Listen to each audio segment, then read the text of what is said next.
Olá, boa tarde para você.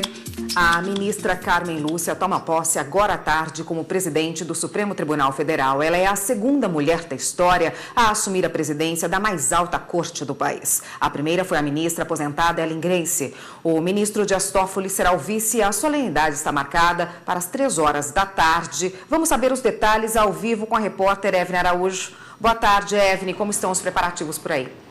Boa tarde, Érica. Boa tarde a todos. Olha, por aqui todos os detalhes estão sendo acertados, como você mesmo disse. A cerimônia está marcada para começar às 3 horas da tarde e a posse vai acontecer de acordo com o protocolo do Supremo Tribunal Federal. Não há alterações nenhuma. O plenário está em sua capacidade máxima, lotação de 100%. Os preparativos começaram com bastante antecedência. Vamos ver na reportagem. A preparação do Supremo Tribunal Federal para a posse da ministra Carmen Lúcia como presidente da corte começou na semana passada. Materiais sendo descarregados a todo momento. Hoje, a entrada de motoristas para o STF amanheceu fechada, com a segurança reforçada ao redor da sede. Recepcionistas, brigada de incêndio e cerimonial também ajustaram os últimos detalhes para receber os convidados.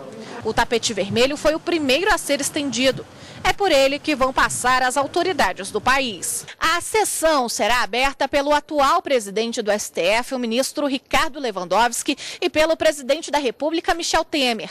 Ao lado deles, o presidente do Senado, Renan Calheiros, e da Câmara dos Deputados, Rodrigo Maia. Quem vai cantar o hino nacional a pedido da ministra Carmen Lúcia é Caetano Veloso. No plenário, lugares já demarcados. Familiares da ministra têm local especial na cerimônia.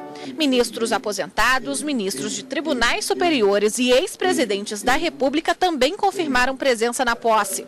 O discurso de boas-vindas será feito pelo ministro Celso de Mello. Quem não puder acompanhar a cerimônia no plenário poderá assistir tudo pelos telões e televisores instalados no Salão dos Bustos e na área externa, nos arcos do Supremo Tribunal Federal. A transmissão será feita ao vivo pela TV Justiça. As autoridades confirmadas, entre todas essas autoridades confirmadas, estão ex-presidentes da República, como José Sarney, Fernando Collor de Mello e o presidente Luiz Inácio Lula da Silva, que nomeou Carmen Lúcia ao STF em 2006. Também vão estar presentes o governador de Minas Gerais, Fernando Pimentel, e o presidente do Tribunal de Justiça de Minas Gerais, Herbert José Almeida Carneiro. Daqui a pouco, às 3 horas da tarde, ocorre a cerimônia de posse da nova presidência do Supremo Tribunal Federal. Vamos voltar a falar com a repórter Evne Araújo, que acompanha os preparativos. Evne.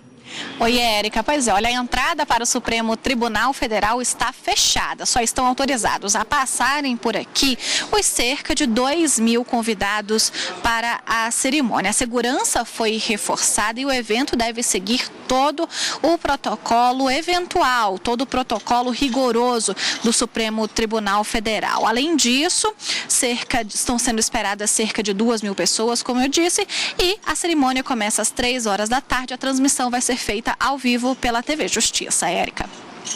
Obrigada, Eve. A ministra Carmen Lúcia é a segunda mulher a presidir o Supremo Tribunal Federal. A primeira foi a ministra aposentada Ellen Grace.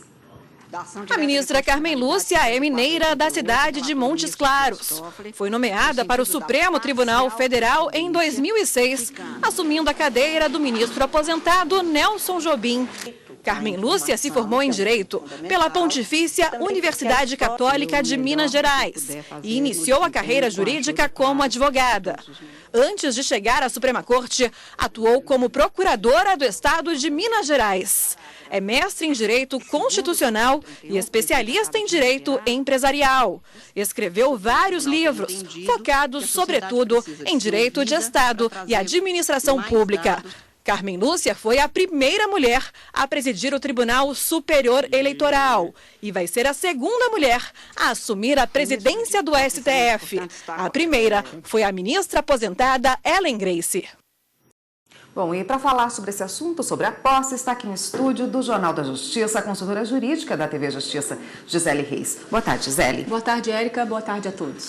Gisele, você poderia... A gente viu aí, né, os perfis tanto do ministro Dias Toffoli como da ministra Carmen Lúcia. A ministra Carmen Lúcia assume a presidência, o ministro Dias Toffoli é vice-presidente do STF. Você poderia citar para a gente alguns casos de destaque em que a relatoria foi da ministra Carmen Lúcia? Nós temos alguns que eu posso citar sim, Érica. A ministra Carmen Lúcia, ela tem desempenhado um papel extremamente relevante na condução da sua atuação como ministra aqui no Supremo Tribunal Federal.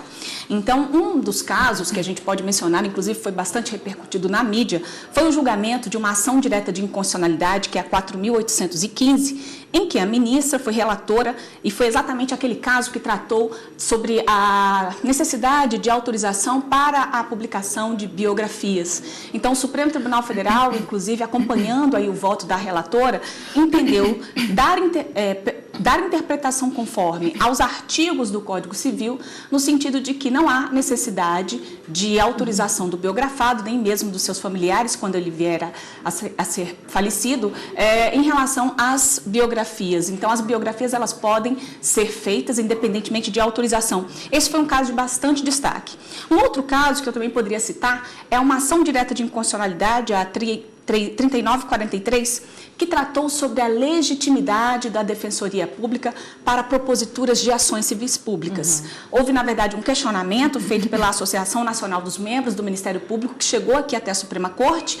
Essa ação direta de inconstitucionalidade foi julgada improcedente, assegurando-se e declarando-se, portanto, constitucional essa legitimidade prevista na lei que, na verdade, consagrou que a Defensoria Pública ela poderia, na verdade, atuar, sim, no ajuizamento de ações civis públicas. E tem ações penais também que foram destaque, também de relatoria da ministra Carmen Lúcia, inclusive uma delas é a ação penal 396, que resultou, inclusive, na condenação do primeiro parlamentar condenado pelo Supremo Tribunal Federal após a Constituição Federal de 1988. Foi aquele caso do Nathan Donadon. Ele foi condenado a mais de 13 anos de reclusão por formação de quadrilha e peculato. Então, ela tem desempenhado um papel extremamente importante, assumirá aí a presidência do Supremo Tribunal Federal por esses 2 anos e, consequentemente, a presidência também do Conselho Nacional de Justiça, e durante esse período certamente imprimirá a sua marca e, como nós vimos na reportagem, é bastante interessante pelo fato de ser, inclusive, a segunda mulher a assumir a presidência da mais alta corte do país. E quanto ao ministro Dias Toffoli?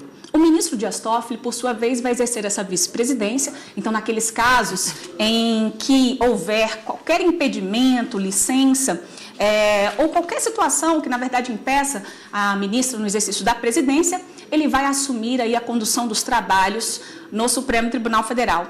E tem alguns processos também extremamente relevantes que a gente também pode citar. Dentre eles, a gente pode mencionar o processo que discutiu a diferença de classe no Sistema Único de Saúde. Esse tema ele foi julgado no recurso extraordinário 58.1488, e ele, na verdade, acabou, e houve aí o que prevaleceu foi o voto do ministro Dias Toffoli no sentido da inconstitucionalidade de se estabelecerem diferenças de classe no Sistema Único de Saúde, ou seja, não é possível que pessoas, paguem uma diferença para terem um tratamento diferenciado ou para serem atendidas por um determinado médico. Um outro caso, recentemente, inclusive, nós até comentamos aqui na bancada do Jornal da Justiça, é quanto à inconstitucionalidade da sanção às emissoras no que diz respeito à classificação indicativa. Então, havia aí uma previsão do Estatuto da Criança e do Adolescente que previa sanção para as emissoras que veiculassem programas, independentemente daquela indicação da classificação indicativa. O Supremo acabou declarando inconstitucional e esse processo foi de relatoria do ministro Dias Toffoli. Um outro caso que a gente também podia mencionar foi aquele relacionado aos campos eletromagnéticos. O Supremo teve a oportunidade de analisar em recurso extraordinário e julgou, na verdade, constitucional a legislação que trazia como parâmetro aqueles estabelecidos pela lei que seguiu a orientação da Organização Mundial de Saúde. E, basicamente, seriam esses que eu poderia mencionar em relação à atuação do ministro Dias Toffoli.